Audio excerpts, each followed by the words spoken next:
ರಾಜ್ಯ ಕಾಂಗ್ರೆಸ್ನಲ್ಲಿ ಒಂದಲ್ಲ ಒಂದು ರೀತಿ ಬೆಳವಣಿಗೆ ಆಗ್ತಾ ಇದ್ದು ನವೆಂಬರ್ ಕ್ರಾಂತಿ ಕೂಡ ಜೋರಾಗಿ ಕೇಳಿ ಬರ್ತಿದೆ. ಇದೆಲ್ಲದರ ಮಧ್ಯೆ ನವೆಂಬರ್ ಕ್ರಾಂತಿ ಹೊತ್ತಲ್ಲಿ ಮತ್ತೆ ಡಿಕೆ ಶಿವಕುಮಾರ್ ತ್ಯಾಗದ ಮಾತನಾಡಿದ್ದಾರೆ. ಇಂದಿರಾ ಗಾಂಧಿ ಪುಣ್ಯಸ್ಮರಣೆ ಕಾರ್ಯಕ್ರಮದಲ್ಲಿ ಡಿಕೆ ಶಿವಕುಮಾರ್ ತ್ಯಾಗದ ಮಾತನಾಡಿದ್ದು, ಸೋನಿಯಾ ಗಾಂಧಿ ಪ್ರಧಾನಿ ಹುದ್ದೆ ತ್ಯಾಗ ಉಲ್ಲೇಖಿಸಿ ಡಿಕೆ ಮಾತನಾಡಿದ್ದಾರೆ. ಸೋನಿಯಾ ಗಾಂಧಿ ಅವರಿಗೆ ಅಧಿಕಾರ ಮುಖ್ಯವಾಗಿರಲಿಲ್ಲ ಅಂತ ಡಿಕೆ ಶಿವಕುಮಾರ್ ಮಾತನಾಡಿದ್ದು, ಮನಮೋಹನ್ ಸಿಂಗ್ ಆಗಿ ಪ್ರಧಾನಿ ಹುದ್ದೆ ತ್ಯಾಗ ಮಾಡಿದ್ರು, ಪಕ್ಷಕ್ಕಾಗಿ ತ್ಯಾಗ ಮಾಡಿದವರ ಜೊತೆ ಇರುವುದೇ ನಮ್ಮ ಭಾಗ್ಯ ಅಂತ ಡಿಕೆ ಶಿವಕುಮಾರ್ ಮಾತನಾಡಿದ್ದಾರೆ. ಒಟ್ಟಾರೆಯಾಗಿ ನವೆಂಬರ್ ಕ್ರಾಂತಿ ರಾಜ್ಯ ರಾಜಕೀಯದಲ್ಲಿ ಜೋರಾಗಿ ಸದ್ದು ಮಾಡ್ತಿರುವ ಹೊತ್ತಲ್ಲೇ ಡಿಕೆ ಶಿವಕುಮಾರ್ ತ್ಯಾಗದ ಮಾತನಾಡಿದ್ದಾರೆ. ಈ ದೇಶಕ್ಕೆ ಒಂದು ದೊಡ್ಡ ಗಾಂಧಿ ಕುಟುಂಬದ ಕೊಡುಗೆ ಇನ್ನ ಕೂಡ ಇವತ್ತು ಹೋಗ್ತಾ ಇದೆ. ಇವತ್ತು ಅವರ ಸೊಸೆ ಸೋನಿಯಾ ಗಾಂಧಿ ಈ ದೇಶದ ಪ್ರಧಾನಮಂತ್ರಿ ಆಗುವಂತ ಒಂದು ದೊಡ್ಡ ಅವಕಾಶ ಇದೆ.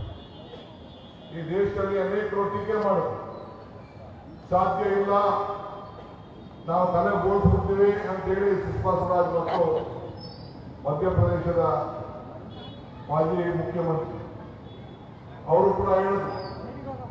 ಆದರೆ ಇವತ್ತು ಅವತ್ತಿನ ಕಾಲದಲ್ಲಿ UPA ರಚನೆ ಆದಾಗ ಎಲ್ಲ ಕಾಂಗ್ರೆಸ್ ಮತ್ತು UP ಅವರೆಲ್ಲ ಸೇರಿ ಈ ದೇಶಕ್ಕೆ ಆ ತಾಯಿ ಸೋನಿಯಾ ಗಾಂಧಿ ಅವರಿಗೆ ಈ ದೇಶದ ಪ್ರಧಾನಮಂತ್ರಿ ಅಂತ ಹೇಳಿ ಅವರಿಗೆ ತ್ಯಾಗವನ್ನ ಅಧಿಕಾರವನ್ನು ಕೊಟ್ಟದನ್ನ ನೀವೆಲ್ಲ ಗಮನಿಸಿದ್ರಿ.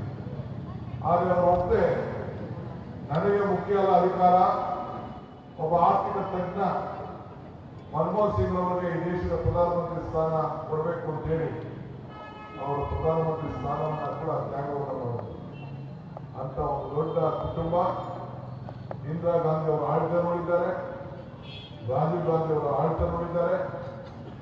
ಎರಡು ಪ್ರಾಣಗಳು ಕೂಡ ಆ ಕುಟುಂಬದಲ್ಲಿ ಕಳ್ಕೊಂಡದನ್ನು ನೋಡಿ ಈ ದೇಶಕ್ಕೆ ಕಾಂಗ್ರೆಸ್ ಪಕ್ಷ ಮುಳುಗೋಗ್ತಾ ಇದೆ ಅಂದಾಗ ಈ ದೇಶದ ನಾಯಕತ್ವವನ್ನು ಕಾಂಗ್ರೆಸ್ ಪಕ್ಷದ ನಾಯಕತ್ವವನ್ನು ವಹಿಸಿಕೊಂಡು ಇವತ್ತೆಲ್ಲ ನಮ್ಮೆಲ್ಲರೂ ಕೂಡ ಮಾರ್ಗದರ್ಶನವನ್ನು ಇವತ್ತು ಮಾಡ್ಕೊಂಡು ಬರ್ತಾ ಇದ್ದಾರೆ.